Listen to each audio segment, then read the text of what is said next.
ಇನ್ನು ನಾನು ಈಗ ತಾನೇ ಹೇಳ್ತಾ ಇದ್ದ ಹಾಗೆ BLO ಭುವನ ಅವರು ನಿನ್ನೆ ಮೃತಪಟ್ಟಿದ್ರಲ್ಲ, ಆ ವಿಚಾರವಾಗಿ ಇನ್ನಿತರ ಸಿಬ್ಬಂದಿ, ಅದರಲ್ಲೂ ಪ್ರಮುಖವಾಗಿ ಕಂದಾಯ ಇಲಾಖಾ ಸಿಬ್ಬಂದಿ ಬಹಳ ಸಿಟ್ಟಾಗಿತ್ತು.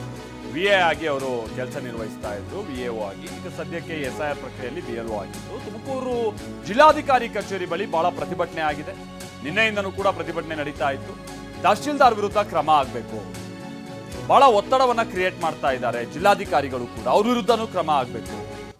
DC ಕೂಡ ಸಭೆ ಮೇಲೆ ಸಭೆ ಮಾಡಿದ್ರು, ಆದರೆ ಸಾಧ್ಯ ಆಗಿರಲಿಲ್ಲ. DC ಅವರಿಗೆ ಲೆಫ್ಟ್ ರೈಟ್ ತೆಗೆದುಕೊಂಡಂತ ಸನ್ನಿವೇಶ ಕೂಡ ನಾವು ಗಮನಿಸಿದ್ವಿ.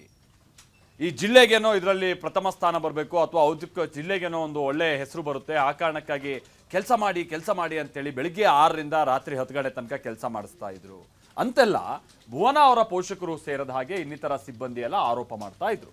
ಆ ವಿಚಾರವಾಗಿ ಹೋರಾಟ ನಡೀತಾ ಇತ್ತು, ಪ್ರತಿಭಟನೆ ನಡೀತಾ ಇತ್ತು. ಈಗ ಆ ಪ್ರತಿಭಟನೆಯನ್ನು ವಾಪಸ್ ತೆಗೆದುಕೊಂಡಿದ್ದಾರೆ. ಕಾರಣ DCM ಪರಮೇಶ್ವರ್ ಅವರು ಹೋಗಿ ಅವರ ಮನವೊಲಿಸುವಂತ ಪ್ರಯತ್ನ ಪಟ್ಟರಂತೆ. ಸಂಧಾನ ಸಭೆ ಯಶಸ್ವಿಯಾಗಿದೆ. ಸಂಧಾನ ಸೂತ್ರಗಳೇನು ಗೊತ್ತಿಲ್ಲ. ಸೊ ಅಂತೂ ಈಗ ಅವರು ನಡೆಸ್ತಾ ಇದ್ದಂಥ ಪ್ರತಿಭಟನೆಯನ್ನ ಹಿಂದಕ್ಕೆ ಪಡೆದಿದ್ದಾರೆ ಅಂತೇಳಿ ತಿಳಿದು ಬಂದಿದೆ.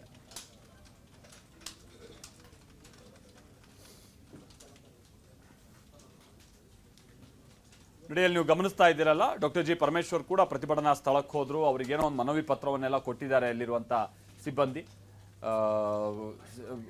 ಈ SIR ಪ್ರಕ್ರಿಯೆಯಿಂದಾಗಿ ಸಿಬ್ಬಂದಿಗೆ ಆಗ್ತಾ ಇರುವಂಥ ಒತ್ತಡ, ಅದಾದ ನಂತರ ಅಲ್ಲಿ ಮೇಲಾಧಿಕಾರಿಗಳು ಕೊಡ್ತಾ ಇರುವಂಥ ಕಿರುಕುಳ, ಈ ಎಲ್ಲ ವಿಚಾರಗಳನ್ನ ಪ್ರಸ್ತಾಪ ಮಾಡ್ತಾ ಇದ್ರು. ಬಹುಶಃ ಇವತ್ತಿನ ಮನವಿ ಪತ್ರದಲ್ಲೂ ಕೂಡ ಇಂತಹದ್ದೇ ಕೆಲ ಮನವಿಗಳನ್ನು ಅವ್ರು ನೀಡಿರ್ಬೋದು. ಆಮೇಲೆ ತಹಶೀಲ್ದಾರ್ ವಿರುದ್ಧವಾಗಿ ಪ್ರಮುಖವಾಗಿ ಕ್ರಮ ಆಗಬೇಕು ಅನ್ನುವಂಥದ್ದೆಲ್ಲ ಅವ್ರ ಒತ್ತಡ ಇತ್ತು. ಪರಮೇಶ್ವರ್ ಅವರು ಕೆಲ ಭರವಸೆಗಳನ್ನು ಕೊಟ್ಟಿರ್ಬೋದು, ಆ ಕಾರಣಕ್ಕಾಗಿ ಪ್ರತಿಭಟನೆಯನ್ನು ಹಿಂಪಡೆದಿದ್ದಾರೆ ಅಂತೇಳಿ ತಿಳಿದು ಬರ್ತಾ ಇದೆ.